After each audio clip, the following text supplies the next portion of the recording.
Hello guys. आ गया है हानली की जर्नी का नेक्स्ट पार्ट। तो अगर आपने पिछला पार्ट नहीं देखा है तो चैनल पर जाकर उसे ज़रूर देख लो, नहीं तो ये पार्ट आपको समझ में नहीं आने वाला है। तो ये पार्ट भी ठीक वहीं से शुरू होता है जहां पिछला पार्ट खत्म हुआ था। तो इस पार्ट की शुरुआत में हम देखते हैं हानली गेस्ट पवेलियन के अंदर आराम से टिका हुआ था और काफी देर तक अपने हाथ में वुड स्पिरिट बीड को नचाते हुए उसे निहारता रहा। वो बस उसे बाकी दो खजानों के साथ अपनी पोटली में समेटने वाला था कि तभी हवा में एक छोटे बच्चे की चुलबुली आवाज गूंजी। कल्टिवेटर हान, क्या तुम वाकई इस मनके को अपने पास रखने की सोच रहे हो? हानली एक पल के लिए ठिठका और उसकी त्योरियां चढ़ गईं। उसने माथे पर बल डालते हुए पूछा, तुम ऐसा क्यों पूछ रहे हो? क्या स्पिरिट गैदरिंग बीड में कोई खोट है? एंडलेस स्काई बीस्ट ने चटखारे लेते हुए मजे में बोला, देखो भाई, मनके में तो कोई खराबी नहीं है, पर क्या तुम्हें ये नहीं पता कि ये स्पिरिट गैदरिंग बीड असल में एक अधूरा और फंसाने वाला खजाना है? अगर तुम इससे अपनी कल्टीवेशन बढ़ाओगे तो तुम्हारी ताकत और जादू तो बड़ी तेजी से रॉकेट की तरह ऊपर जाएगी, लेकिन जैसे ही तुम किसी अड़चन यानी बॉटलनेक पर पहुंचोगे तब तुम्हें इसकी असली औकात समझ आएगी। बड़े लेवल के धुरंधर अगर इसका इस्तेमाल करें तो उनके लिए अगला लेवल पार करना पहाड़ तोड़ने जैसा मुश्किल हो जाता है। वजह यह है कि ये मन का तुम्हारी अंदरूनी शक्ति खींचने की रफ्तार तो बढ़ा देता है, लेकिन ये बाकी तरह की कुदरती शक्तियों को महसूस करने की तुम्हारी काबिलियत को शून्य कर देता है।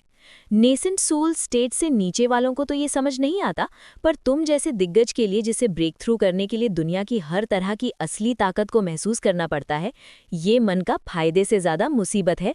स्पिरिट रेल्म में तो ये बस उन मामूली लोगों को थमा दिया जाता है जिनकी अक्ल और किस्मत दोनों ही पैदल हों।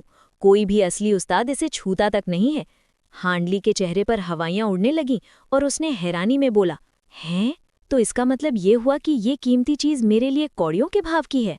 एंडलेस स्काई बीस्ट ने अपनी बात काटते हुए चतुर अंदाज में कहा, अरे नहीं नहीं, ऐसा भी नहीं है।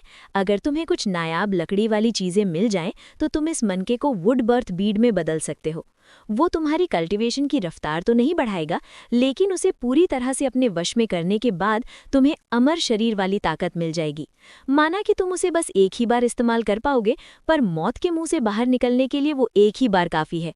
हानली के तो जैसे कान खड़े हो गए। उसने हक्के बक्के होकर पूछा, ओह, अमर शरीर?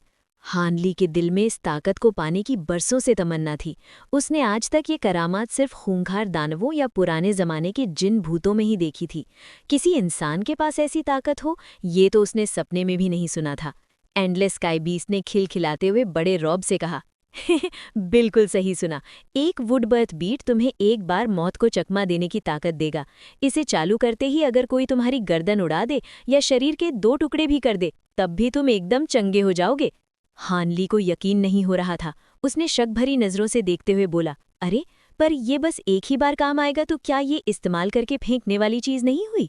एंडलेस स्काई बीस्ट ने चिढ़कर अपनी नाक फुलाते हुए कहा, अरे भाई, जान बचने से बड़ी भी कोई चीज है क्या? एक बार भी मौत के चंगुल से बच गए तो कम है क्या? और वैसे भी इसे बनाने के लिए जो लकड़ी वाला सामान चाहिए वो इस दुनिया में मिलना टेढ़ी खीर है। ऊपर से ये भी पक्का नहीं है कि तुम इसे बना भी पाओगे या नहीं। हानली ने हल्की मुस्कान के साथ बड़े इत्मीनान से जवाब दिया, तुम्हें क्या सामान चाहिए बस ये बताओ। मेरे पास लकड़ी वाली नायाब चीज़ों का अच्छा खासा ढेर लगा है। एंडलेस स्काई बीस्ट ने एकदम सीधा सौदा करते हुए बोला, ठीक है, मैं तुम्हें सामान की लिस्ट तो दे दूंगा, पर अगर तुम्हें इसे बनाने का असली तरीका जानना है तो बदले में मुझे भी कुछ चाहिए होगा। हानली ने चैन की सांस लेते हुए बोला, बिल्कुल, तुम्हें जो चाहिए बेझिझक मांगो, कल्टिवेटर एंडलेस स्काई। हानली को इस बात से तसल्ली हुई कि सामने वाला सौदा कर रहा है। अगर वो मुफ्त में सब बता देता तो हानली को दाल में कुछ काला लगता। आखिरकार बिजली की मुसीबत के साथ लड़ने के बाद उनमें थोड़ी जान पहचान तो हो गई थी, पर वो इतने भी सगे नहीं थे कि एक दूसरे पर आंख बंद करके यकीन कर लें। हानली को अच्छे से पता था कि ये जानवर बस इसलिए उसकी मदद कर रहा है क्योंकि वो हेवनवुड गार्डन के अंदर कैद है। एंडलेस स्काई बीस्ट ने अपनी मांग रखते हुए कहा, माना कि मैं अपने अगले रूप में पहुंच गया हूं, पर अपनी ताकत को पक्का करने के लिए मुझे कुछ खास दवाइयां चाहिए। मुझे यकीन है कि तुम जैसे रसूखदार बंदे के लिए वो जुटाना बाएं हाथ का खेल होगा। हान ली ने बिना सोचे समझे फौरन हामी भरते हुए कहा, कोई बात नहीं, जब हम गुफा में वापस चलेंगे तब तुम मुझे सामान की लिस्ट, बनाने का तरीका और अपनी दवाइयों का नाम दे देना। हान ली की ये बात सुनकर वो छोटा बच्चा बड़ा खुश हुआ। हान ली ने मुस्कुराते हुए उस वुड स्पिरिट बीट को वापस डिब्बे में रखा और एक ही झटके में तीनों खजानों को अपनी जादुई पोटली में गायब कर दिया। अचानक हानली की आंखों में एक ठंडी चमक कौंधी और उसने सवालिया अंदाज में पूछा, कल्टीवेटर एंडलेस स्काई, क्या तुम्हें लगता है कि गोस्ट स्पिरिट सेक्ट के उन लोगों को इस मनके की खराबी के बारे में पता था? एंडलेस स्काई बीस्ट ने गहराई से सोचते हुए कहा, कहना मुश्किल है। लगता तो यही है कि ये पुराने कल्टीवेटर्स ने बहुत पहले त्याग दिया था और इसकी बुराई की खबर वक्त के साथ दब गई। पर अगर उनके सेक्ट में किसी बड़े उस्ताद ने इसे इस्तेमाल किया होता तो उसे इसकी असलियत पता चल जाती, वरना बाहर से देखने में तो ये एकदम हीरा लगता है। क्या तुम्हें शक है कि वो तीनों तुम्हें अगले लेवल यानी डीएटी ट्रांसफॉर्मेशन स्टेज पर पहुंचने से रोकना चाहते हैं? हानली ने अपनी ठुड्डी सहलाते हुए दिमाग के घोड़े दौड़ाए और बोला, पहले तो मुझे यही लगा, पर फिर सोचा कि उनका इससे भला क्या होगा। अगर मैं अगले लेवल पर नहीं भी पहुंचा, तब भी मैं इस पूरे इलाके का सबसे तगड़ा खिलाड़ी हूं। क्या उन्हें डर नहीं लगा कि अगर मुझे पता चल गया तो मैं गुस्से में उनके पूरे सेक्ट का नामो निशान मिटा दूंगा? दाल में कुछ तो काला है। मुझे लगता है कि इसके पीछे कोई और बड़ा दिमाग है जो गोस्ट स्पिरिट सेक्ट को मोहरा बना रहा है। शायद कोई नहीं चाहता कि मेरी उम्र बढ़े और मैं हजारों सालों तक यहाँ राज करूं। Flowing mind sect, harmonious bond sect या हाई जेनिथ सेक्ट, इनमें से ही किसी ने कुंडली मारी होगी, या शायद इन तीनों ने मिलकर मेरे खिलाफ जाल बुना है। एंडलेस स्काई बीस्ट तो हान ली की अक्ल देखकर दंग रह गया। उसने एक फीकी मुस्कान के साथ कहा, तुम तो बड़े पहुंचे हुए उस्ताद निकले। तो तुम्हें लगता है कि ये बाकी तीन बड़े कल्टीवेटर्स की चाल है? हानली अपनी जगह से उठा और कमरे में टहलने लगा। उसने छत की तरफ देखकर एक जहरीली मुस्कान के साथ कहा, हो सकता है, पर अभी ये सब बस अंदाजा है। बिना सबूत के किसी पर हाथ डालना सही नहीं होगा, वरना पूरी दुनिया मेरे खिलाफ खड़ी हो जाएगी। लोग मेरा खौफ खाते हैं, पर अगर मैंने अपनी ताकत का गलत इस्तेमाल किया तो वो सब बागी हो जाएंगे। एंडलेस स्काई बीस्ट ने आलस भरी आवाज में ताना मारते हुए कहा, छे, तुम तो बड़े डरपोक निकले हांडली। अगर स्पिरिट रेल्म में किसी ने मेरे साथ ऐसा किया होता तो मैं, खैर छोड़ो, तुम्हारी मर्जी। जब तक तुम जिंदा हो मैं बीच में टांग नहीं अड़ाऊंगा। हानली ने ठंडे पर डरावने लहजे में कहा, फिक्र मत करो, अब जब मुझे पता चल गया है कि कोई मेरे पीछे पड़ा है तो मैं फूंक फूंक कर कदम रखूंगा। अभी मैं ऐसा दिखावा करूंगा जैसे मुझे कुछ पता नहीं है, पर अगर उन्होंने दोबारा कोई खुटकार की और मेरे हाथ कोई सबूत लग गया तो मैं उन्हें ऐसी मौत दूंगा कि उनकी रूह भी कांप जाएगी। छोटा बच्चा बस मुस्कुराकर रह गया। हानली कुछ देर वहां रुकने के बाद बाहर निकला। पास ही के एक दूसरे कमरे को देखकर उसके माथे पर फिर बल पड़ गए। उसे समझ आ रहा था कि हान युनजी उससे क्यों मिलना चाहती है, पर ये डोंग शुआन यहाँ क्या कर रही थी। उस खूबसूरत औरत से उसकी पुरानी कोई अच्छी यादें नहीं थीं, बल्कि उसका बर्ताव तो हमेशा से ही खटकने वाला था। ऊपर से उसने सुना था कि वो बरसों से उसे ढूंढ रही थी। आखिर काहे के लिए? हानली झिझकते हुए कदम बढ़ाकर कमरे के अंदर दाखिल हुआ। वहां का नज़ारा बड़ा ही दिलचस्प था। कमरे में सन्नाटा पसरा था और दो बेहद हसीन औरतें वहां मौजूद थीं। एक पीले लिबास में थी जिसके चेहरे पर सादगी और अपनापन झलक रहा था, जबकि दूसरी सफ़ेद कपड़ों में कयामत लग रही थी, इतनी नाजुक कि किसी का भी दिल उसे बचाने के लिए मचल जाए। जैसे ही हानली अंदर पहुंचा, दोनों की निगाहें उस पर जम गईं। हानली ने एक हल्की मुस्कान बिखेरते हुए कहा, आप दोनों को यहाँ देखकर बड़ी हैरानी हुई। पुराने जान पहचान वालों को देखकर पुरानी यादें ताज़ा हो गईं। पीले कपड़ों वाली औरत की आंखों में चमक आ गई। वो हड़बड़ाकर खड़ी हुई और बड़ी इज्जत से बोली, ब्रदर हान, मेरा मतलब सीनियर हान, उम्मीद है कि मेरे आने से आपको कोई परेशानी नहीं हुई होगी। सफेद कपड़ों में लिपटी डोंगश्वैन के सुर्ख लाल होंठ तनी हिले तो सही, पर उसके मुंह से कोई लफ्ज नहीं निकला।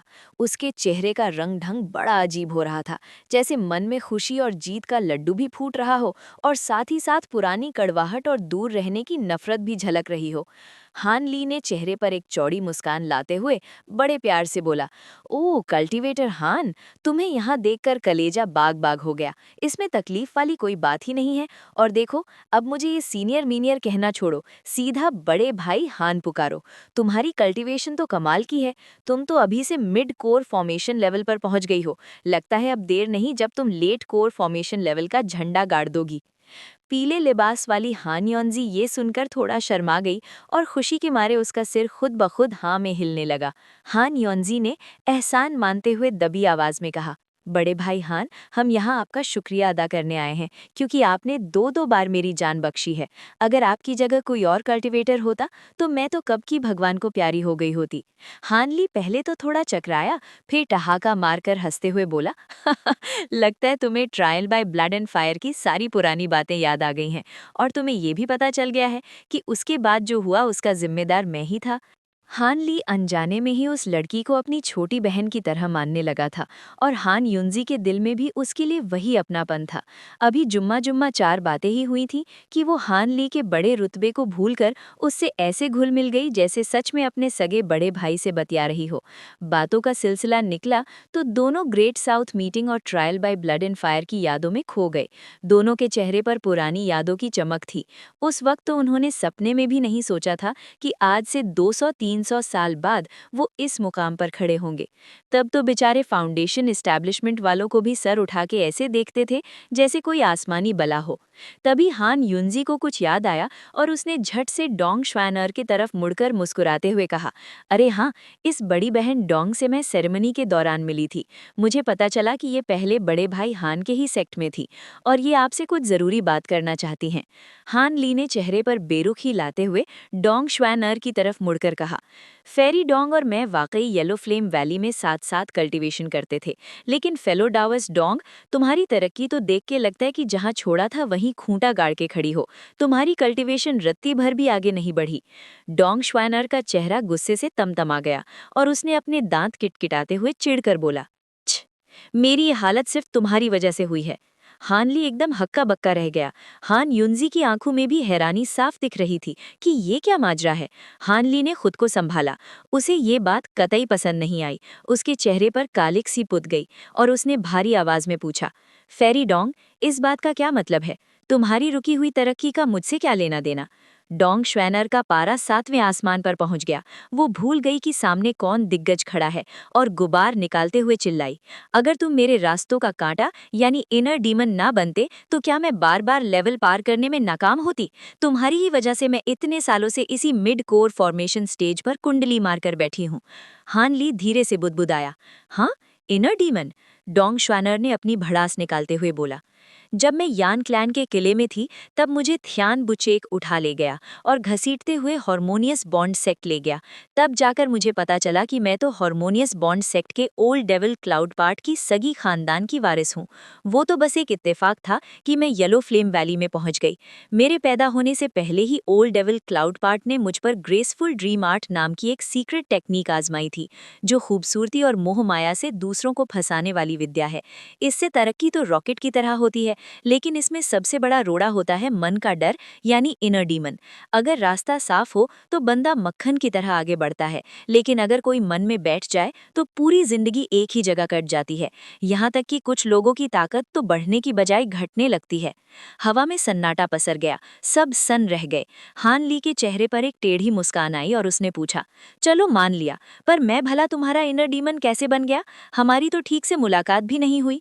डोंग श्वैनर ने झल्लाते हुए कहा, मुझे क्या पता, जैसे ही मैं कोर फॉर्मेशन स्टेज पर पहुंची तो मेरी साधना में भूत की तरह मंडराने लगे। मैंने दूसरों की मदद लेकर किसी तरह मिड लेवल तो पा लिया, पर उसके बाद पत्थर की लकीर खिंच गई। जब तक मैं तुम्हें अपने मन से नहीं निकालती, आगे बढ़ना नामुमकिन है। मैंने ओल्ड डेविल क्लाउड पार्ट से भी पूछा था। उन्होंने कहा कि शायद तुम पर मेरी मोह माया वाली विद्या का कोई असर नहीं हुआ था, क्योंकि तुम्हारे पास कोई खास टेक्निक थी। उसी हार की वजह से तुम मेरे दिलो दिमाग पर छा गए और मेरे इनर डीमन बन गए। हान ली के पास बोलने को कोई लफ्ज नहीं बचा। हान युनजी भी पागलों की तरह एक दूसरे का मुंह ताकने लगी। काफी देर बाद हानली शांत हुआ। उसकी आंखों में एक बिजली सी कौंधी और उसने पूछा, मैंने सुना था कि कोर फॉर्मेशन बनते ही तुमने अपने चेले चपाटे मुझे ढूंढने के लिए दौड़ा दिए थे। अगर मैं मिल जाता तो तुम इस इनर डीमन का क्या इलाज करती? डोंग शुअन एयर हकलाते हुए बोली, इलाज क्या होता? या तो अपने मन को पत्थर कर लो, या फिर उस इंसान को ही दुनिया से मिटा दो जिसकी वजह से ये सब हो रहा है। या फिर सच कहूं तो उस वक्त मैं दूसरा रास्ता ही चुनना चाहती थी। कहते कहते उसके गालों पर सुर्खी छा गई और उसकी खूबसूरती और भी घातक लगने लगी। हानली की आंखें पहले तो गुस्से से सिकुड़ी, पर पूरी बात सुनकर उसके चेहरे पर एक अजीब सी झेप आ गई। वो थोड़ी देर चुप रहा, फिर बोला, अब समझा तुम यहाँ क्यों आई हो। तुम चाहती हो कि मैं अपनी स्पिरिचुअल सेंस का इस्तेमाल करके तुम्हें वो सीक्रेट टेक्निक दे दूं जिससे तुम्हारा ये अंदरूनी भूत भाग जाए, है ना? डोंग शुअनहेर ने सीना तान कर सच कबूल किया और बोला, हाँ, मैं मोलान हमले के वक्त ही आपसे मदद मांगना चाहती थी, पर तब तक आप नासेंट सोल स्टेज के धुरंधर बन चुके थे और मेरी हिम्मत नहीं हुई कि आपके पास आऊं।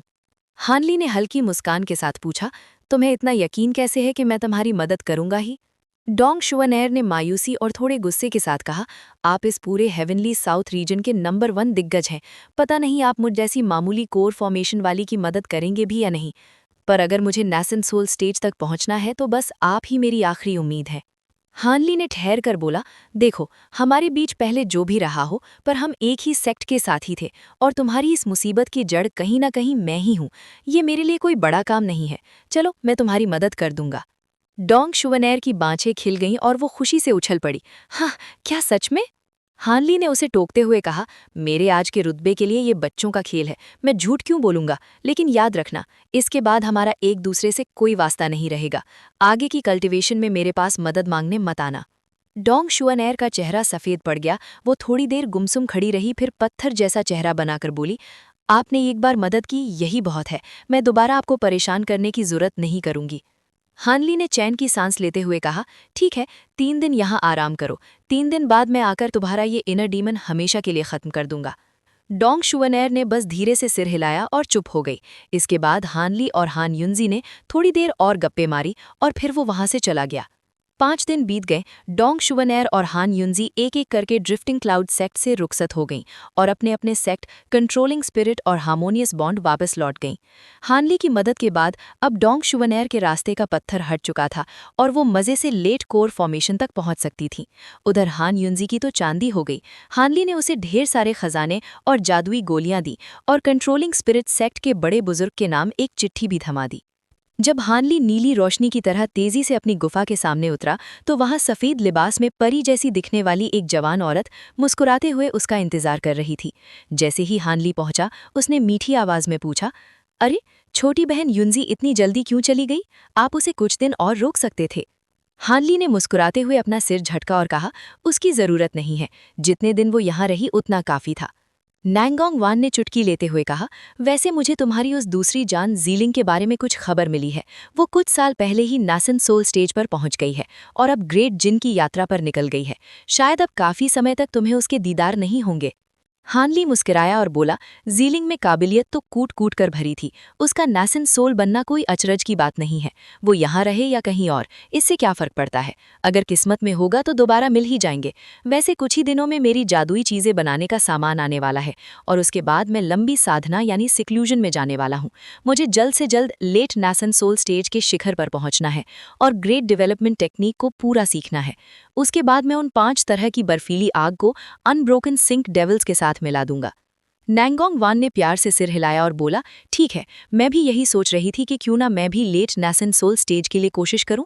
उम्मीद है जब हम अपनी गुफाओं से बाहर निकलेंगे तो हम दोनों अपना मकसद पूरा कर चुके होंगे। हानले की आंखों में अचानक एक शरारती चमक आई और उसने नैंगोंग वान के हुस्न को निहारते हुए कहा, मुझे भी यही उम्मीद है, पर साधना में जाने के इन चंद दिनों में तुम्हें मेरी तन्हा रातों का सहारा बनना पड़ेगा। नैंगोंग वान के गाल शर्म से लाल टमाटर हो गए और उसने चिढ़ते हुए बोला, छी, आप कब से ऐसी चिकनी चुपड़ी बातें करने लगे? हानली ने जोर का ठहाका लगाया जिससे आसपास की पहाड़ियां गूंज उठीं और बोला, आज पहली बार किसी ने मुझे लल्लू चप्पू करने वाला बोला है। शायद दुनिया में तुम ही अकेले हो जिसे मेरा ये रूप देखने को मिलता है। पास की ही अब दूसरी पहाड़ी की गुफा में बैठी एक जवान लड़की हाथ में जादुई पर्चा पढ़ रही थी। हानली की उस दहाड़ती हुई हंसी ने उसका ध्यान भटका दिया। उसके चेहरे पर भी एक प्यारी सी मुस्कान आई और फिर वो दोबारा अपनी पढ़ाई में डूब गई। ड्रीम क्लाउड पहाड़ों की सबसे ऊंची चोटी पर एक गुप्त कमरा बना हुआ था, जहां चारों तरफ सफेद धुंध का ऐसा पहरा था कि हाथ को हाथ न सुझाई दे। ऐसा लग रहा था जैसे पूरे कमरे पर कोई तगड़ी रिस्ट्रिक्शन लगा दी गई हो ताकि कोई परिंदा भी पर न मार सके। इस कमरे की दीवारों से ठंडी सिहरन आ रही थी और माहौल में एक अजीब सी भारी शांति पसरी हुई थी। कमरे के बिल्कुल बीचों बीच एक शख्स पालथी मारकर बैठा था, जिसके पूरे शरीर से नीली रोशनी फूट रही थी। उसके चारों ओर 5 सफ़ेद चमकते इंसानी कंकाल भी पालथी मारकर बैठे थे, जो दिखने में एकदम कीमती जेड पत्थर जैसे लग रहे थे। इन कंकालों के इर्द गिर्द मटमैले रंग की खतरनाक और डरावनी डेविलिश ची लिपटी हुई थी। उन सब के मुंह हल्के से खुले थे और उनके अंदर काले, सफ़ेद, नीले, पीले और हरे रंग की आग की लपटें धीरे धीरे झिलमिला रही थी। बीच में बैठा वो शख्स कोई और नहीं बल्कि हान ली था, जो न जाने कितने सालों से यहाँ दुनियादारी छोड़कर अपनी साधना यानी कल्टीवेशन में डूबा हुआ था। उसके सीने के पास दोनों हथेलियां लगभग जुड़ी हुई थीं और उनके बीच बैंगनी रंग की आग का एक गोला तैर रहा था। अचानक कमरे की दीवार पर चांदी जैसी रोशनी चमकी और एक और नीला साया वहां प्रकट हो गया। वो साया दीवार के पास एकदम बुत बनकर खड़ा हो गया। काफी देर बाद हानली ने अपना मुंह खोला और वो बैंगनी आग की लपट एक लकीर बनकर उसके हलक के नीचे उतर गई। फ्यू! जैसे ही उसने वो आग निगली, पास बैठे पांचों कंकालों ने भी अपने मुंह बंद कर लिए और उनके अंदर की रंग बिरंगी आग पलक झपकते ही गायब हो गई। उनके ऊपर से मटमैली धुंध हटी तो वे कंकाल अब उन आग के रंगों जैसे ही रंगीन हो चुके थे। हान ली ने धीरे से अपनी आंखें खोलीं, लेकिन शुरू में उसकी आंखों में कोई चमक नहीं थी, जैसे वो कहीं खोया हुआ हो। कुछ देर बाद उसकी पुतलियों में होश लौटा। उसने अपने बगल में खड़े उस नीले साये को देखा तो उसकी भौहें तन गई।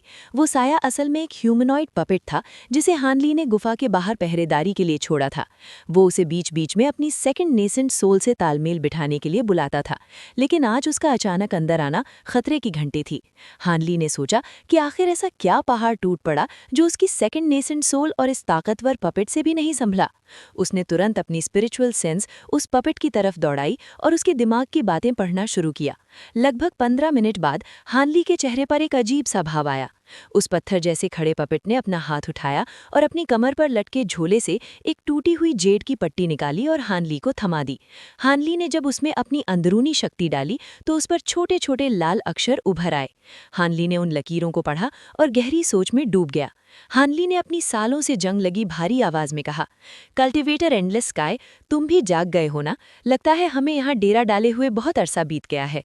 उसकी आस्तीन से एक छोटा सा कढ़ाई जैसा बर्तन बाहर निकला और हवा में तैरने लगा। उसके ऊपर एक छोटे से बच्चे की परछाई दिखाई दी। वो छोटा सा जीव अब पहले से 2-3 साल बड़ा लग रहा था।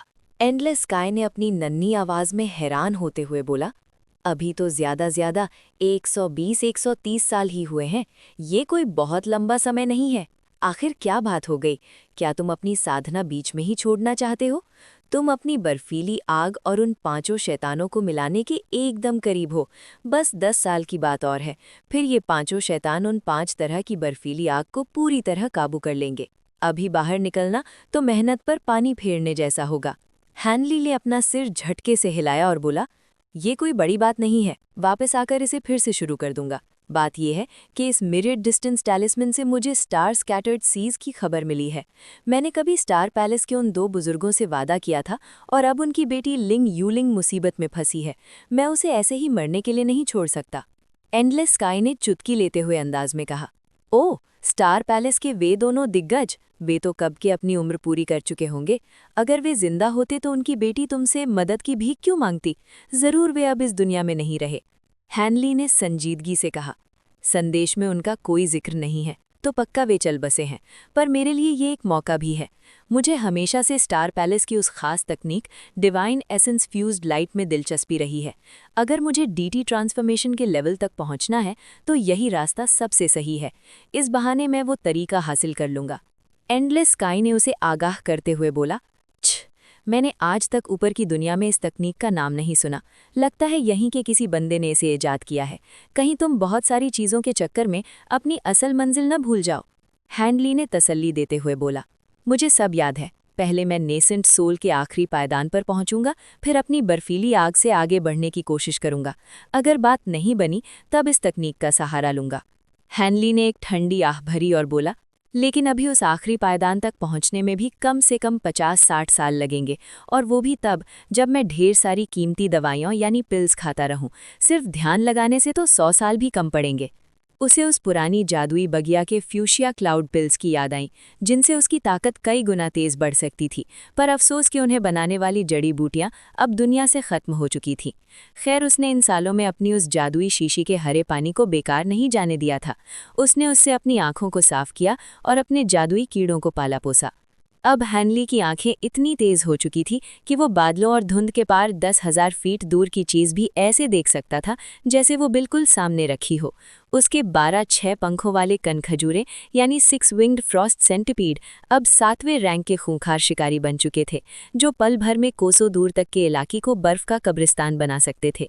हालांकि उसके सोने जैसे चमकने वाले गोल्ड डिवॉरिंग बीटल्स अभी भी बदलने का नाम नहीं ले रहे थे। साधना के मामले में उसने अपनी रूहानी ताकत यानी स्पिरिचुअल सेंस को इतना बढ़ा लिया था कि वो अब किसी बड़े दिग्गज को भी टक्कर दे सकता था। उसका शरीर अब इतना फौलादी हो चुका था कि बिना किसी सुरक्षा कवच के भी आम हथियार उसका बाल भी बांका नहीं कर सकते थे। जाते जाते हैनली ने एक काला जेड का डब्बा हवा में उछाला। वे पांचों कंकाल कांपने लगे और मटमैली धुंध में बदलकर डरावने खोपड़ों का रूप ले लिया। हैनली ने एक इशारा किया और वे पांचों खोपड़ी छोटे होकर उस डब्बे में कैद हो गए। हैनली ने अपना डब्बा समेटा और खड़ा हो गया। उसने अपना हाथ हिलाया तो कमरे की दीवारों पर लगी पाबंदियां यानी रिस्ट्रिक्शंस गायब हो गई और बाहर निकलने का पत्थर का दरवाज़ा खुल गया। हैनली बिना किसी भाव के बाहर की ओर बढ़ा और वो नीला पपेट चांदी की रोशनी के साथ हवा में ओझल हो गया। यूए राज्य का तो भाई भगवान ही मालिक है। यहाँ तो बरसों से मार काट मची है। हेवनली साउथ रीजन के बीचों बीच बसे इस इलाके में शांति का नामो निशान तक नहीं रहा। पहले तो डेविल डाउ के गुंडों ने वहाँ के पुराने 6 सेक्ट्स को मटियामेट किया, फिर आपस में ही भिड़ गए कि कौन बड़ा डॉन बनेगा। आखिर में गोस्ट स्पिरिट सेक्ट ने सबको धोकर सत्ता हथिया ली। पर कहते हैं ना कि वक्त बदलते देर नहीं लगती। 100 साल पहले ड्रिफ्टिंग वैली की लड़ाई में गोस्ट स्पिरिट सेक्ट के बड़े बड़े सूरमा काम आ गए। बस फिर क्या था, मौके की ताक में बैठे कंट्रोलिंग स्पिरिट सेक्ट ने दूसरों के साथ हाथ मिलाया और गोस्ट स्पिरिट सेक्ट को दूध में से मक्खी की तरह निकालकर बाहर फेंक दिया। अब पूरे यूए राज्य पर कंट्रोलिंग स्पिरिट सेक्ट का सिक्का चलता है। आधी से ज्यादा ताकतवर जगहों और खदानों पर इन्होंने कुंडली मार रखी है। ऐसी ही एक कीमती पत्थरों की खदान एक गहरी घाटी के नीचे दबी थी। यहाँ से पहले तो बहुत माल निकलता था, पर सदियों की खुदाई ने इसे बिल्कुल खाली कर दिया था। अब तो यहाँ बस कूड़ा कचरा बचा था। इसलिए यहाँ की रखवाली के लिए कंट्रोलिंग स्पिरिट सेक्ट ने बस 2 छोटे मोटे ची कॉन्डेंसेशन वाले चेले तैनात कर रखे थे। माहौल एकदम सुस्त था। जमीन के नीचे गुफा के गेट पर खड़े वो 2 चेले अपनी ही गप्पों में मशगूल थे, पर उन्हें क्या पता था कि उनकी खोपड़ी के ठीक ऊपर से कोई साए की तरह आ रहा है। एक नीले रंग की इंसानी शक्ल वाला शख्स चुपके से मिट्टी के अंदर ही अंदर रास्ता बनाता हुआ गुफा के सबसे अंधेरे और सुनसान कोने में जा खड़ा हुआ। उसकी फुर्ती ऐसी थी कि उन चेलों को भनक तक नहीं लगी। तभी एक पीली रोशनी चमकी और वो बंदा अपने असली रूप में आ गया। चेहरा एकदम मामूली सा, जैसे भीड़ में खो जाए। ये और कोई नहीं, अपना धुरंधर हानली था, जो सी राज्य से इतना लंबा सफर तय करके यहाँ पहुंचा था। हानली ने उस खाली कोने को देखा और उसके चेहरे पर एक हल्की सी मुस्कान आ गई। पिछले महीने जब वो सी राज्य में अपनी साधना पूरी करके बाहर निकला तो उसे नैनगोंग वान नहीं मिली। नैनगोंग वान का कल्टीवेशन करने का अंदाज जरा हटके था। वो मन की शांति के लिए पूरी दुनिया की खाक छानती रहती थी। जब हानली बाहर आया तब तक वो अपनी नई साधना के लिए कमरे में कुंडी लगा चुकी थी। हानली का दिल तो थोड़ा छोटा हुआ, पर उसने उसे परेशान करना ठीक नहीं समझा। उसने बस एक आवाज वाला टैलिस्मन छोड़ा और अपने दोस्तों लुओ लुआ और लिऊ यू से मिलने ड्रिफ्टिंग क्लाउड सेक्ट चला गया। वहां सब उसे देखकर निहाल हो गए। पिछले 100 सालों में उन लोगों ने खून पसीना एक करके सेक्ट को आसमान की बुलंदियों पर पहुंचा दिया था। अब तो ड्रिफ्टिंग क्लाउड सेक्ट का नाम पूरे इलाके में गूंजता था। यहाँ तक कि सोंग यू ने भी नेसेंट सोल का मुकाम हासिल कर लिया था। पर सबसे मज़ेदार बात तो ये थी कि सोंग यू को एक ऐसा चेला मिला था जिसका स्पिरिचुअल सेंस पैदा होते ही बहुत तगड़ा था। हानली ने उस लड़के को बुलाने को कहा। जब 16-17 साल का दुबला पतला शी जियान सामने आया तो उसकी आंखों में एक अजीब सी चमक थी। हानली ने फौरन उसकी जांच की और दंग रह गया। लड़का वाकई हीरा था। उसका स्पिरिचुअल सेंस आम लोगों से कई गुना ज्यादा था और मिजाज एकदम सीधा।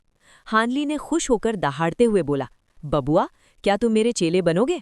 श्री जियान को तो जैसे छप्पड़ फाड़ कर खजाना मिल गया हो। उसने आव देखा नताव फौरन घुटनों पर गिरकर कड़ाके वाला दंडवत प्रणाम किया।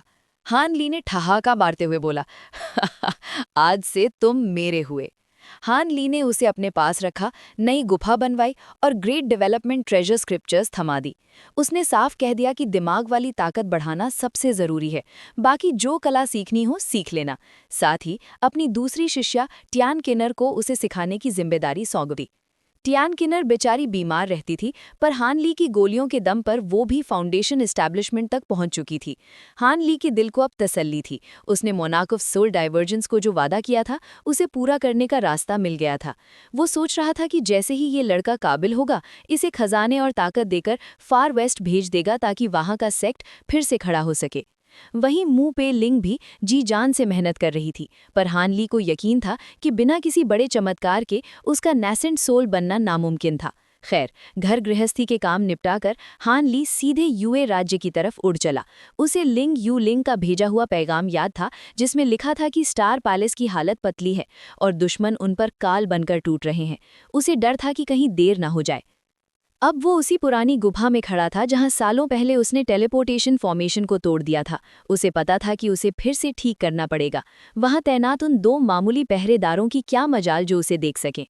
हान ली ने अपनी कमर से लटका स्टोरेज पाउच हवा में उछाला। उसने हाथ घुमाकर इशारा किया और झटके में उस थैले से सफ़ेद रोशनी निकली और ज़मीन पर पत्थरों और सामान का ढेर लग गया। फिर उसने कुछ मंत्र बुदबुदाए और झटके से फॉर्मेशन के झंडे और प्लेट्स हवा में उड़ने लगे। हान ली ने अपना हाथ हवा में लहराते हुए बोला, जाओ, अपना काम शुरू करो। देखते ही देखते वो सारी चीजें गुफा की दीवारों में धंस गईं। चारों तरफ सफेद कोहरा फैल गया और पूरी जगह गायब सी हो गई। अब कोई बाहर से देखता तो उसे बस एक खाली गुफा ही नजर आती। हान ली अपने काम में जुट गया और महज 2 दिन में नया फॉर्मेशन तैयार कर दिया। जब उसने आखिरी मंत्र पढ़ा तो मशीन से गूंजने वाली आवाज आई और सफेद रोशनी लपलपाने लगी। सब कुछ फिट था। हान ली जाने ही वाला था कि अचानक वो रुका। उसने अपनी कमर से एक दूसरा थैला थपथपाया। एक सनसनाती आवाज आई और उसमें से बर्फ जैसी ठंडी हवा के साथ 12 सफेद रंग के खूनखार 6 विंग्ड फ्रॉस्ट सेंटिपीड बाहर निकल आए। हान ली ने आंखें तरेड़कर आदेश दिया और वो सब छोटे होकर बर्फ के गोलों में तब्दील हो गए। हान ली ने चुटकी बजाते हुए बोला, अब यहाँ कोई परिंदा भी पर नहीं मार पाएगा। उसने उन 12 बर्फीले शैतानों को जमीन के अंदर छुपा दिया ताकि कोई उसके पीछे से फॉर्मेशन न तोड़ सके। अब नैसेंट सोल वाला भी आता तो उसके पसीने छूट जाते। आखिरकार हान ली उस रोशनी के बीच खड़ा हुआ और एक झटके में गायब हो गया। चक्कर सा आया और अगले ही पल हान ली हजारों मील दूर एक टापू पर था। वहां सब वैसा ही था, सन्नाटा और मौत जैसी खामोशी। हान ली बाहर निकला और बिना पीछे मुड़े हाथ की एक लहर से पीछे के फॉर्मेशन के परखच्चे उड़ा दिए। उसने ठंडी सांस भरते हुए बोला, फ्यूह, मंजिल अभी दूर है। अगले ही पल आसमान में एक नीली बिजली सी कड़की और हान ली हवा को चीरते हुए दूर क्षितिज में ओझल हो गया। हान ली सीधा हेवनली स्टार सिटी की तरफ बढ़ा चला जा रहा था। रास्ते में कुछ टापू पड़े, पर उस बंदे का इरादा कहीं भी रुकने का नहीं था। पर भाई, उसने एक बात गौर की कि रास्ते में जितने भी कल्टीवेटर्स उसे मिल रहे थे, सब के सब ऐसे भाग रहे थे जैसे पीछे भूत पड़ा हो। अगर 2 अनजान टोलियां आपस में टकरा जाती तो दोनों के चेहरे पर ऐसी नफरत और शक आता कि पूछो मत। माहौल एकदम ऐसा गर्म हो जाता कि बस अब तलवारें खींची और तब खींची। ये सब देखकर हान ली ने अपनी भ्रिकुटियां सिकोड़ी और समझ गया कि स्कैटर्ड स्टार सीज के अंदर कोई बहुत बड़ा बवंडर पक रहा है। जैसे जैसे वो उस बड़े टापू के पास पहुंचा जहां हेवनली स्टार सिटी बसी थी, उसे मुसाफिरों की भीड़ बढ़ती दिखी। अब तो सरेआम सड़कों और आसमान में कल्टीवेटर्स के गुट आपस में भिड़े हुए थे। मजाक नहीं, वो लोग एक दूसरे की जान लेने पर उतारू थे। खून खराबा देखकर ऐसा लग रहा था कि पुरानी दुश्मनी निकाली जा रही है। शुरुआत में तो हान ली ने उन्हें घास नहीं डाली, पर जब ये लड़ाइयां आम बात हो गईं तो वो ताड़ गया कि ये पक्का स्टारफॉल कोएलिशन और स्टार पैलेस के बीच की जंग का नतीजा है। भले ही दिख ऐसा रहा था कि स्टारफॉल कोएलिशन का पलड़ा भारी है, पर स्टार पैलेस ने भी सदियों तक राज किया था। उनके पास भी कुछ ना कुछ इक्के तो छिपे ही होंगे। फिर उनके ताल्लुक भी तो बड़े बड़े सेक्ट से थे। ये और बात है कि आम दिनों में ये बड़े लोग सामने नहीं आते, पर जब स्टार पैलेस की गर्दन पर तलवार आएगी तो ये धुरंधर चुप नहीं बैठेंगे। वहां ऐसे कल्टीवेटर्स भी लड़ रहे थे जिनका ना स्टार पैलेस से लेना देना था, ना स्टारफॉल कोएलिशन से। इसे देखकर हान ली को लगा कि स्टार पैलेस की हालत सच में खस्ता है, क्योंकि कोई भी बड़ा खिलाड़ी तब तक मैदान में नहीं कूदता जब तक पानी सिर से ऊपर न निकल जाए। खैर, हान ली कोई कच्चा खिलाड़ी नहीं था कि बिना जांच पड़ताल के इस आग में कूद जाए। पर दिक्कत ये थी कि छोटे मोटे फाउंडेशन एस्टैब्लिशमेंट वाले बेचारों को खुद कुछ पता नहीं होता, इसलिए उसने उनसे पूछना बेकार समझा। उस दिन हान ली आसमान में नीली रोशनी की लकीर बनकर बिजली की रफ्तार से उड़ रहा था कि अचानक उसके कान खड़े हुए। उसने अपनी उड़ान रोकी और एक तरफ मुड़ गया। उसकी ताकत अब इतनी बढ़ चुकी थी कि बस चंद पलों में उसने 5 किलोमीटर का सफ़र तय कर लिया। नीचे नज़र डाली तो उसके चेहरे पर एक मुस्कान आ गई। नीचे आसमान में एक काले कपड़े वाला बुजुर्ग और एक तगड़ा पहलवान जैसा आदमी अपनी जान लगाकर लड़ रहे थे। एक के पास चमकती पीली उड़ती तलवार थी और दूसरे के पास आसमानी छल्ला। इत्तेफाक देखो, दोनों ही कोर फॉर्मेशन स्टेज के बीच वाले लेवल पर थे और उनके हथियार भी एक से बढ़कर एक थे। हान ली ने खड़े खड़े अंदाज़ा लगा लिया कि अगर इनके पास कोई जादुई पत्ता नहीं हुआ तो ये शाम तक ऐसे ही सिर फोड़ते रहेंगे और आखिर में हार जीत के बजाय दोनों थक हारकर भाग जाएंगे। तभी उन दोनों की नज़र ऊपर खड़े हानली पर पड़ी। हक्का बक्का होकर उन्होंने अपनी लड़ाई रोक दी और डरते कांपते उसकी तरफ देखा। जैसे ही उन दोनों ने अपना स्पिरिचुअल सेंस घुमाया, उनके तो होश ही उड़ गए। हान ली ने अपनी असली ताकत तो छिपाई थी, पर फिर भी वो नेसेंट सोल स्टेज के शुरुआती लेवल का दिख रहा था। अब 2 कोर फॉर्मेशन वालों के लिए तो इतना ही कलेजा मुंह को आने के लिए काफी था। उन दोनों ने फौरन अपने अपने हथियार समेटे और हाथ जोड़ लिए। काले कपड़े वाले बुजुर्ग ने झुककर सलाम ठोका। बीकशुन ने थरथराते हुए अदब से कहा, सीनियर, मैं फॉलन स्पिरिट आइलैंड का बीकशुन हूँ। क्या मैं आपका नेक नाम जान सकता हूँ? उस पहलवान जैसे आदमी ने भी चापलूसी भरी मुस्कान के साथ झुककर बोला, सीनियर, क्या हम आपकी किसी काम आ सकते हैं? हान ली ने सीने पर हाथ बांधे और एकदम बेरुखी से बोला, नाम जानकर क्या करोगे? मैं बहुत सालों बाद यहाँ लौटा हूँ, बस कुछ बातें पूछनी हैं। ये सुनकर उन दोनों की जान में जान आई कि सीनियर जान लेने नहीं बल्कि जानकारी लेने आए हैं। बीकशुन ने तपाक से कहा, सीनियर, आप हुक्म कीजिए, जो हमें पता है सब सच सच बता देंगे। हान ली ने गर्दन हिलाई और पिछले 100 साल में स्कैटर्ड स्टार सीज में जो भी गुल खिले थे उनका कच्चा चिट्ठा पूछने लगा। उन दोनों ने उसे नेसेंट सोल वाला वो बुजुर्ग समझ लिया जो बरसों से गुफा में कुंडली मारकर तपस्या कर रहा था। उन्होंने पूरी कहानी सुनानी शुरू कर दी। 100 साल पहले की बात है। समंदर के बाहर वाले इलाकों में राक्षसी जानवरों यानी डीमन बीस्ट्स ने आतंक मचा दिया था। उन्होंने इंसानों को अल्टीमेटम दे दिया कि टापू खाली करो वरना अंजाम बुरा होगा। जाहिर है, इंसानों और जानवरों के बीच जंग छिड़ गई। पर ताज्जुब की बात ये थी कि ना स्टार पैलेस आगे आया और ना स्टारफॉल कोलिशन। बेचारे छोटे मोटे कल्टीवेटर्स और आज़ाद घूमने वाले लोग अपनी जान बचाने के लिए एक बड़े टापू पर इकट्ठा हुए, जहां टेलीपोर्टेशन फॉर्मेशन बने थे। करीब 10,000 से ज्यादा शूरवीर जुटे थे, पर जैसे ही लड़ाई शुरू हुई, समंदर से इतने डीमन बीस्ट्स निकले कि गिनती करना नामुमकिन था। इंसानों का जोश और हिम्मत धरी की धरी रह गई। जुम्मा 15 दिन भी नहीं बीते थे कि जानवरों ने सारे टापू छीन लिए। सबसे हैरानी की बात ये थी कि कोई बड़ा दानव तो आया ही नहीं, बस छोटे छोटे जानवरों की फौज ने ही अपनी तादाद के दम पर इंसानों के पैर उखाड़ दिए। इंसान अपनी दुम दबाकर अंदरूनी समंदर की तरफ भागे और पीछे के सारे रास्ते और फॉर्मेशन तबाह कर दिए ताकि जानवर पीछे ना आ सकें। अब बाहर के समंदर पूरी तरह दानवों का अड्डा बन चुका है। हाँ, इंसानों ने हार नहीं मानी है। वो मौका देख रहे हैं कि कब दोबारा हमला करके उन कीमती डीमन कोर्स को हासिल करें जो उनकी तरक्की के लिए बहुत ज़रूरी है। पर सबसे बड़ा बम तो ये फूटा कि हेवनली स्टार सेजेस कुछ दशक पहले परलोक सिधार गए, पर मरने से पहले उन्होंने वो कारनामा किया कि दुनिया देखती रह गई। अपनी मौत से ठीक पहले उन्होंने स्टारफॉल कोलिशन के गढ़ पर धावा बोल दिया।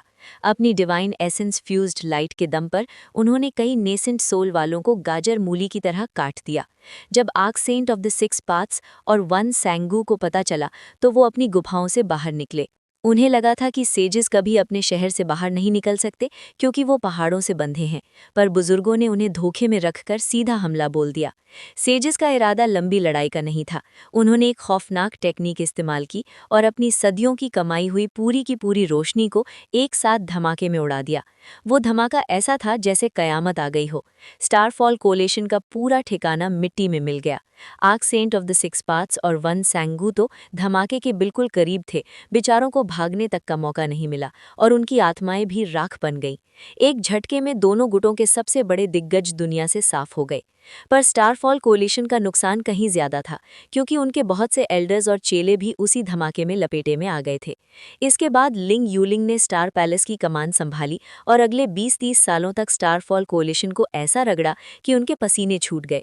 कोलिशन वाले बस अपनी जान बचाकर छिपते फिर रहे थे। पर तभी एक करिश्मा हुआ।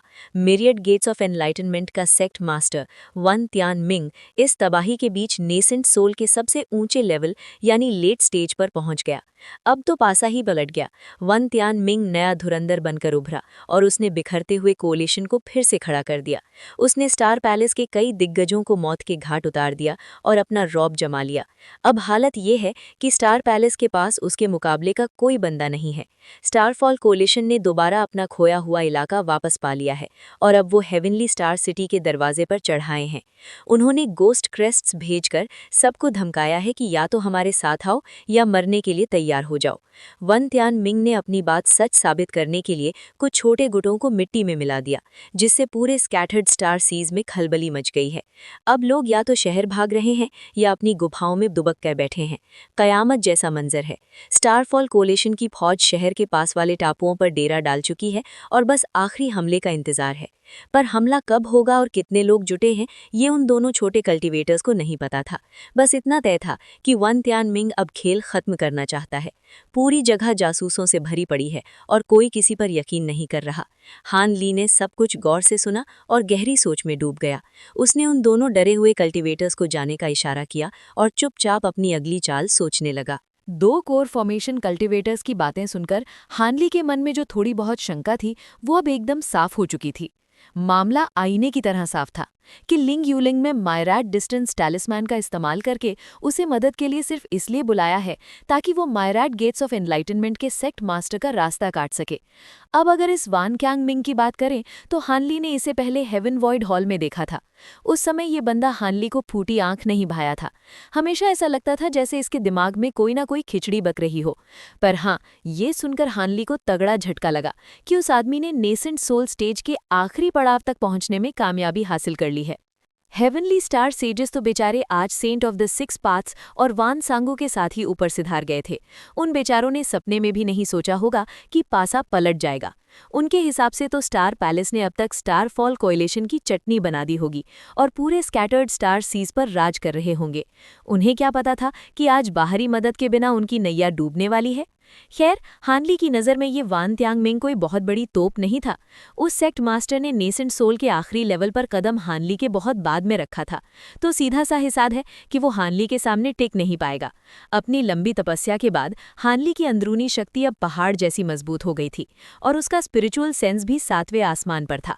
अब तो आलम ये था कि अगर कोई डीटी ट्रांसफॉर्मेशन कल्टीवेटर भी सामने आ जाए तो हानली कम से कम अपनी जान बचाकर तो निकल ही सकता था।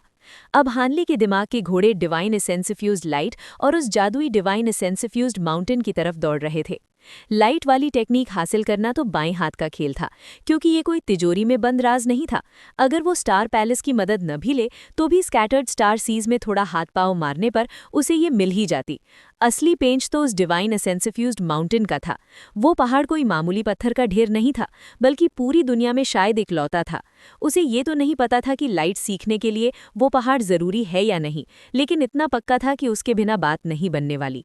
तभी तो बड़े बड़े धुरंधर जानते थे कि हेवनली स्टार सेजेस ने उस टेक्निक पर हाथ तभी साफ किया जब उन्हें वो पहाड़ मिला।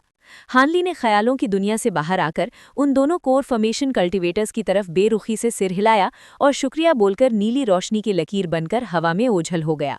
उसने जाते जाते ये तक नहीं पूछा कि तुम दोनों सांडों की तरह लड़ क्यों रहे थे या तुम किसकी तरफ से हो। वो दोनों वहीं खड़े होकर फटी आंखों से हानली के जाते हुए रास्ते को देखते रहे।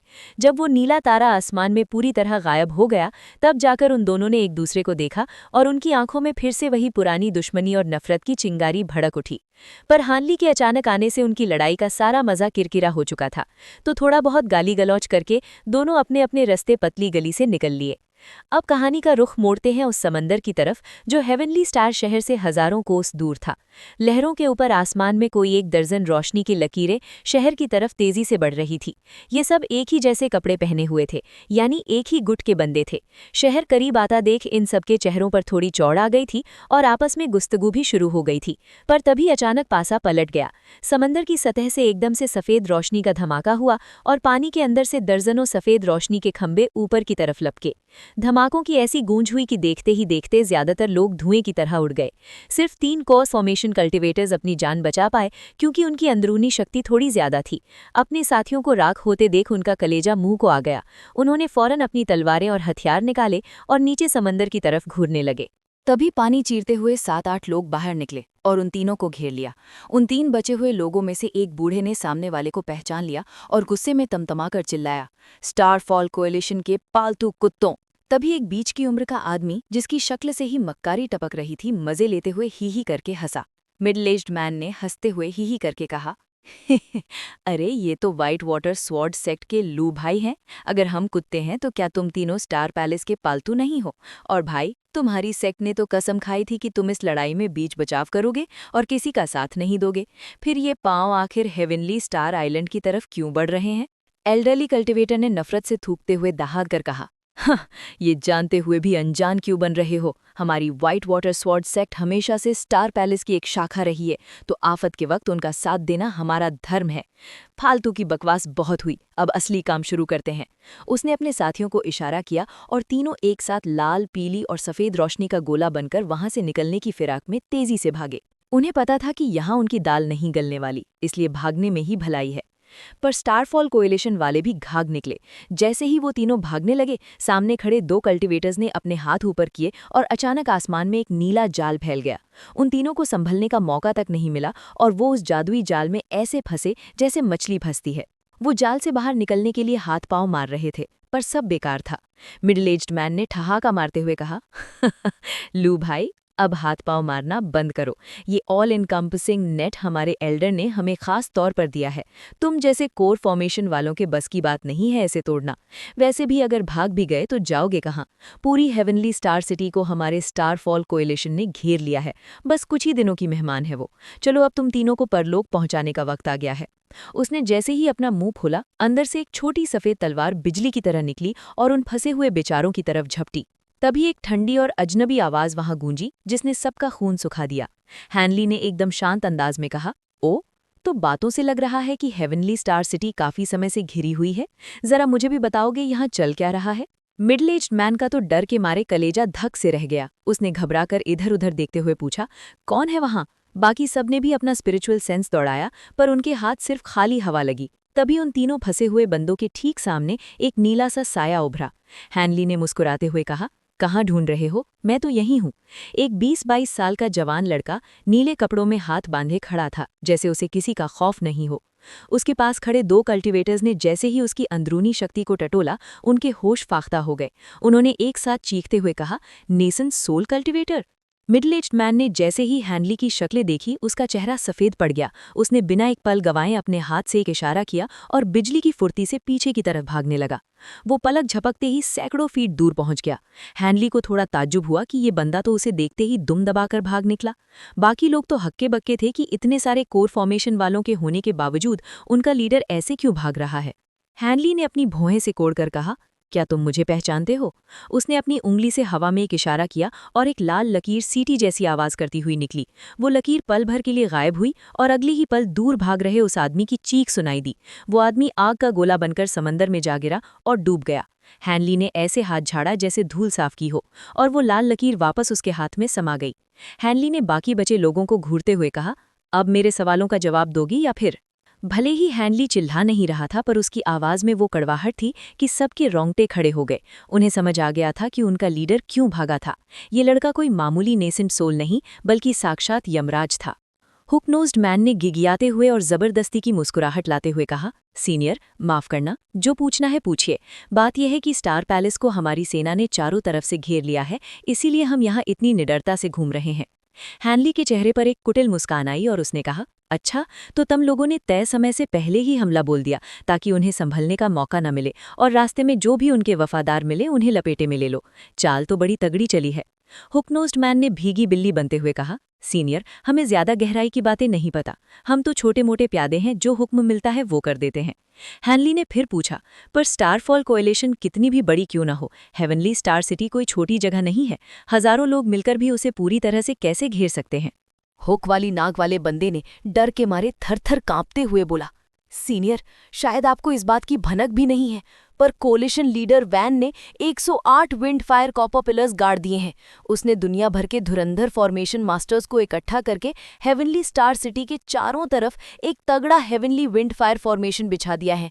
वो आग और हवा की बेहिसाब ताकत का इस्तेमाल करके स्टार पैलेस की ईंट से ईंट बजा रहा है। बस कोलिशन के लड़ाके उन 108 खंभों की रखवाली कर लें तो समझो पूरा शहर पिंजरे में कैद हो जाएगा। हुक वाली नाक वाला वो आदमी दिल ही दिल में पछता रहा था। उसे पता था कि गठबंधन के राज खोलने के जुर्म में उसे कड़ी सजा मिलेगी, पर हैनली ने जिस ठंडी और खूंखार नजरों से उसे घूरा था, उसे देखकर उसकी रूह कांप गई थी। डर के मारे उसके मुंह से ये सारी बातें बिना सोचे समझे निकल गईं। जैसे ही ये शब्द बाहर आए, वो अपनी किस्मत को कोसने लगा। फिर उसने खुद को तसल्ली दी कि अगर उसके जैसा साधारण कोर फॉर्मेशन का बंदा ये बात जानता है, तो मतलब ये कोई बहुत बड़ा गुप्त राज नहीं रहा होगा। हैनली ने हैरानी और सोच में डूबते हुए बोला, हाँ, एक हेवनली विंड फायर फॉर्मेशन। हानली ने कभी इस फॉर्मेशन को बारीकी से नहीं पढ़ा था, पर उसने पुरानी किताबों में इसके बारे में बहुत कुछ सुन रखा था। कहते हैं पुराने जमाने में ये एक ऐसी पाबंदी थी जो दुनिया की असली आग और हवा को खींच लेती थी। इसकी दहशत दूर दूर तक फैली थी। अगर स्टार फॉल कोalition ने सच में इसे खड़ा कर दिया है तो मुमकिन है कि उन्होंने शहर को चारों तरफ से घेर लिया हो। अब भाई, जब वैन तियामिंग जैसा दिग्गज खुद फॉर्मेशन के बीचों बीच कुंडली मारकर बैठा हो, तो स्टार पैलेस वाले अगर 2-4 खंबे तोड़ भी दें तो उन्हें झटपट ठीक किया जा सकता है। जब तक फॉर्मेशन की जड़ सलामत है, उसे उखाड़ना नामुमकिन है। हानली के चेहरे पर गहरी सोच की लकीरें उभर आईं। दूसरी तरफ स्टार फॉल कोalition के लठैतों की हालत पतली हो रही थी। उनके माथे से पसीना टपक रहा था। साफ दिख रहा था कि हानली यहाँ स्टार पैलेस की मदद करने आया है और इन बेचारों की जान अब सूली पर टंगी थी। वहीं नीले जाल में फंसे व्हाइट वाटर स्वॉर्ड सेक्ट के तीनों चेले खुशी से झूम उठे।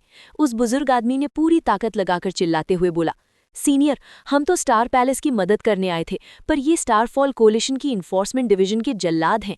इन्होंने न जाने कितने शरीफ कल्टिवेटर्स को मौत के घाट उतार दिया है। इन पापियों को जिंदा मत छोड़ना सीनियर। ये सुनते ही कोalition के गुर्गों के चेहरे सफेद पड़ गए। जो 2 चेले हानली से सबसे दूर खड़े थे, उन्होंने आंखों ही आंखों में इशारा किया और फुर्ती से अपनी हथेलियों से 2 छोटे पीले झंडे निकाले। उन्होंने उन झंडों को हवा में उछाला और देखते ही देखते वो झंडे पीले बादलों में बदल गए, जिन्होंने उन दोनों को पूरी तरह ढक लिया। पलक झपकते ही वो दोनों बादल वहां से ओझल हो गए।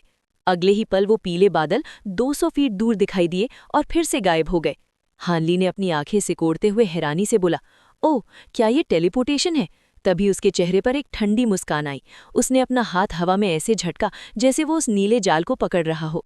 उन 2 चेलों को जो जाल संभाल रहे थे, ऐसा लगा जैसे उनके सिर के अंदर कोई बड़ा धमाका हुआ हो। उनके होश उड़ गए और सिर चकराने लगा। उनके हाथ से उस ऑल एनकम्पसिंग नेट का काबू छूट गया। वो जाल वापस एक नीली रोशनी का गोला बनकर हानली के हाथ में आ गिरा और वो तीनों लोग आज़ाद हो गए। हानली ने उन तीनों के शुक्रिया पर कोई ध्यान नहीं दिया। उसकी पीठ पर अचानक सफ़ेद और नीली रोशनी चमकी और 2 पंख निकल आए। पंखों ने एक हल्का सा झटका दिया और हानली हवा के झोंके की तरह वहां से गायब हो गया। वो उन दोनों भगोरों के पीछे हाथ धोकर पड़ गया था। बाकी बचे हुए कोalition के गुर्गों ने जब ये देखा तो उनकी तो जैसे लॉटरी लग गई। वो सब अपनी जान बचाकर अलग अलग दिशाओं में दुम दबाकर भागे। उन्हें पता था कि हानली कोई मामूली दुश्मन नहीं है और वो अपनी जान दांव पर लगाकर उसकी दया का इंतजार नहीं करना चाहते थे। लेकिन व्हाइट वाटर स्वॉर्ड सेक्ट के वो तीनों लोग उन्हें ऐसे कैसे जाने देते? उन्होंने दहाड़ते हुए अपने दुश्मनों का पीछा करना शुरू कर दिया। दूर आसमान में अचानक 2 भारी धमाकों की आवाज गूंजी। तभी सफेद रोशनी चमकी और वो पीले बादल ऐसे पीछे की तरफ फेंके गए जैसे किसी ने उन्हें जोरदार लात मारी हो। एक ठंडी हवा चली और हैंडली वहां खड़ा दिखाई दिया। वो उन बादलों को देखकर मन ही मन मुस्कुरा रहा था। उसके माथे के बीचों बीच एक तीसरी काली आंख चमकी और फिर गायब हो गई। उन पीले बादलों के अंदर से वो 2 कल्टिवेटर्स बाहर निकले। उनके कपड़े खून से लथपथ थे और चेहरे पर मौत जैसी खामोशी छाई थी। उन्हें अपने in yellow sand Buddhist flags पर बड़ा नाज था, क्योंकि इनसे बचकर वो पहले भी कई नेसेंट सोल दिग्गजों को चकमा दे चुके थे। पर आज उनका पाला एक ऐसे शिकारी से पड़ा था जिसने उनके गुरूर को मिट्टी में मिला दिया। हैनली ने बस हवा में 2 घूंसे चलाए थे और उनकी सारी अकड़ धरी की धरी रह गई। फिर भी मरता क्या न करता। उन्होंने अपनी आखिरी ताकत झोंकी और खून की उल्टियां करते हुए उन पीले बादलों पर जादू करना शुरू किया। बादल लाल होने लगे और वो कोई खतरनाक मंत्र पढ़ने लगे। हैनली ने नफरत से देखते हुए अपना मुंह खोला। उसके अंदर से पीली रोशनी की 2 लकीरें निकली और उन लाल बादलों के आर पार हो गई।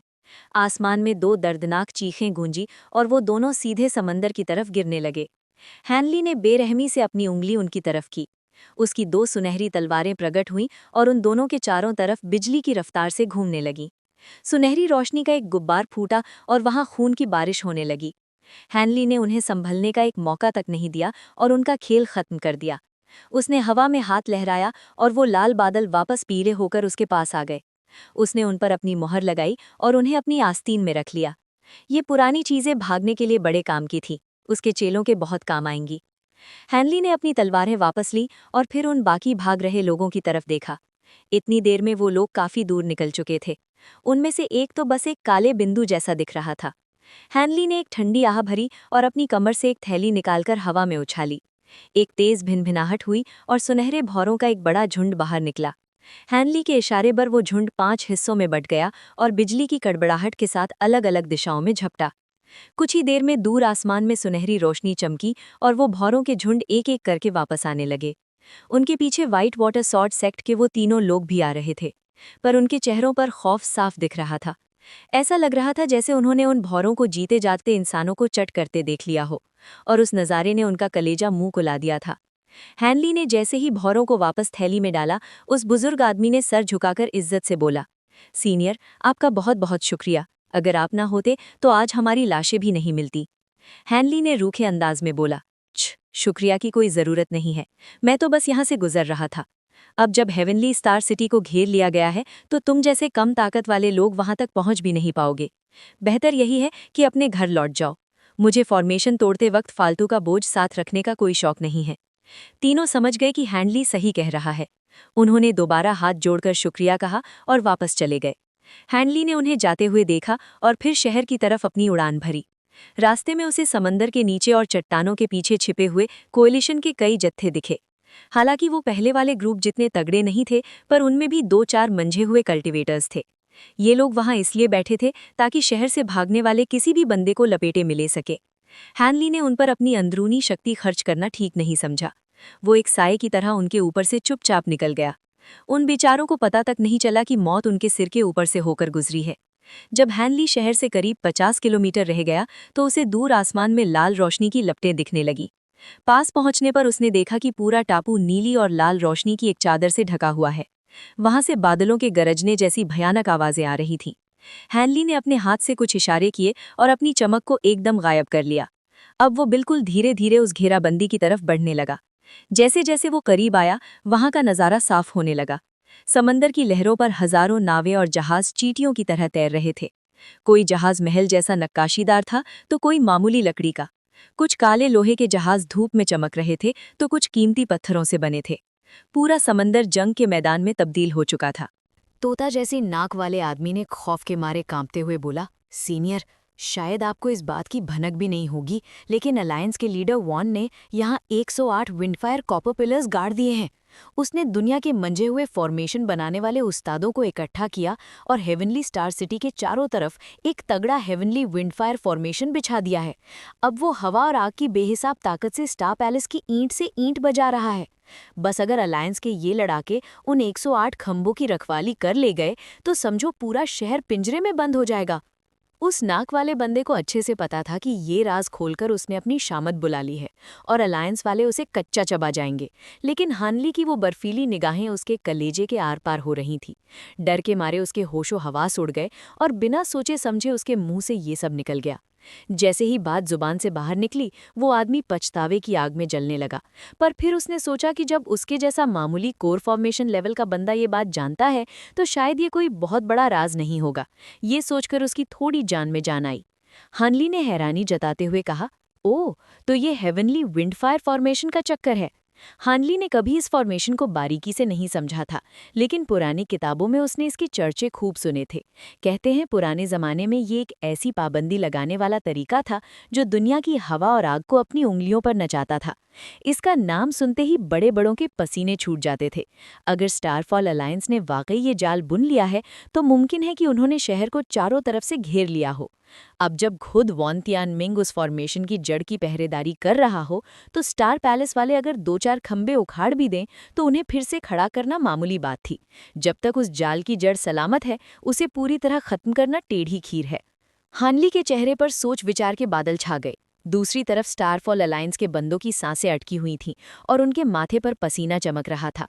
साफ दिख रहा था कि हानली यहाँ स्टार पैलेस की मदद करने आया है और उनके लिए ये मौत के बुलावा था।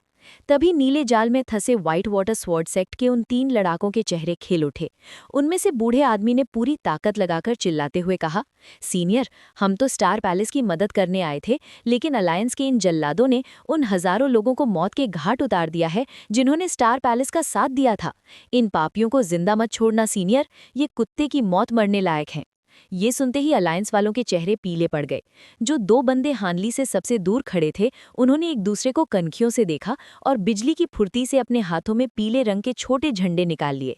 उन्होंने जैसे ही वो झंडे हवा में उछाले, वो पीले बादलों में बदल गए और उन दोनों को अपने अंदर समेट लिया।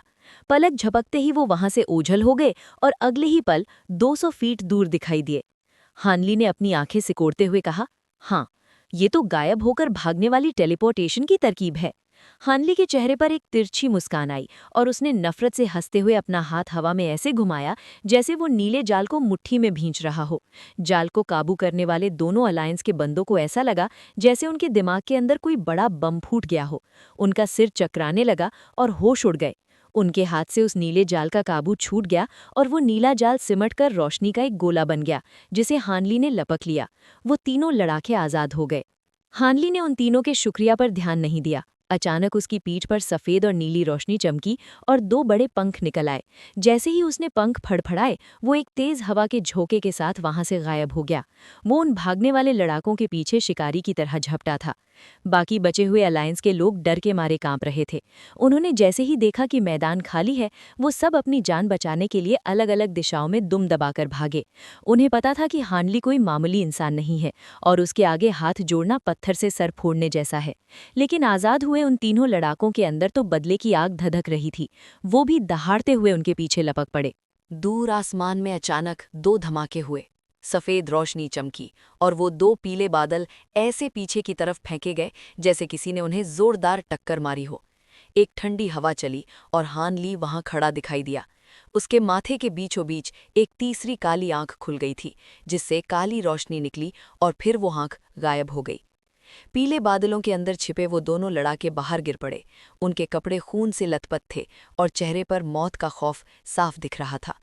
उन्हें अपनी इन जादुई झंडियों पर बड़ा घमंड था क्योंकि उन्होंने कई बार नेसेंट सोल लेवल के दिग्गजों को चकमा दिया था।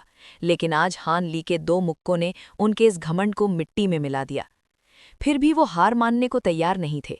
उन्होंने चिल्लाते हुए अपने मुंह से खून की पिचकारी उन बादलों पर छोड़ी ताकि अपनी आखिरी सबसे खतरनाक तरकीब चला सकें।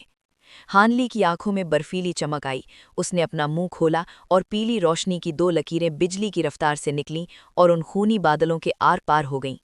दो दर्दनाक चीखें गूंजी और वो दोनों सीधे समुद्र में जा गिरे। हानली ने बिना किसी रहम के अपनी उंगली से इशारा किया और उसकी दो सुनहरी तलवारें प्रकट हुईं। उन्होंने उन दोनों के इर्द गिर्द घूमकर उन्हें काट डाला और वहां बस खून की बारिश होने लगी। हानली ने उन दोनों को संभलने का मौका तक नहीं दिया। उसने अपना हाथ हिलाया और वो पीले झंडे उसके पास खिंचे चले आए। उसने उन्हें अपनी आस्तीन में रख लिया, ये सोचकर कि ये भागने के काम आने वाली चीजें उसके चेलों के काम आएंगी। अब हानली ने अपनी ठंडी नज़रों से दूर भागते हुए बाकी शिकारों को देखा। वो काफ़ी दूर निकल चुके थे, लेकिन हानली ने सुकून से अपनी कमर पर बंधा थैला खोला और उसे हवा में उछाल दिया। एक तेज भिनभिनाहट हुई और हजारों सुनहरे गोल्ड डिवाउरिंग बीटल्स बाहर निकल आए। हानली के इशारे पर वो 5 हिस्सों में बंट गए और बिजली की फुर्ती से उन भागने वालों के पीछे पड़ गए।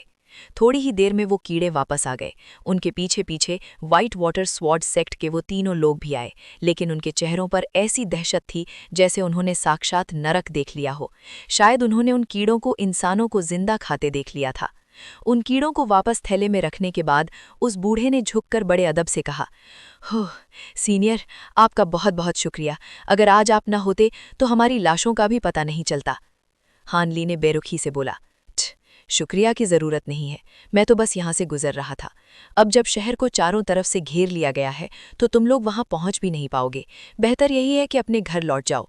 मुझे अपने साथ फालतू का बोझ लेकर उस फॉर्मेशन से टकराने का कोई शौक नहीं है। वो तीनों जानते थे कि हानली सच कह रहा है। वो बेचारे फीकी मुस्कान के साथ विदा हुए। हानली उन्हें जाते हुए देखता रहा और फिर शहर की तरफ बढ़ गया। रास्ते में उसे जगह जगह चट्टानों के पीछे और पानी के नीचे छिपे हुए अलायंस के लड़ाके दिखे।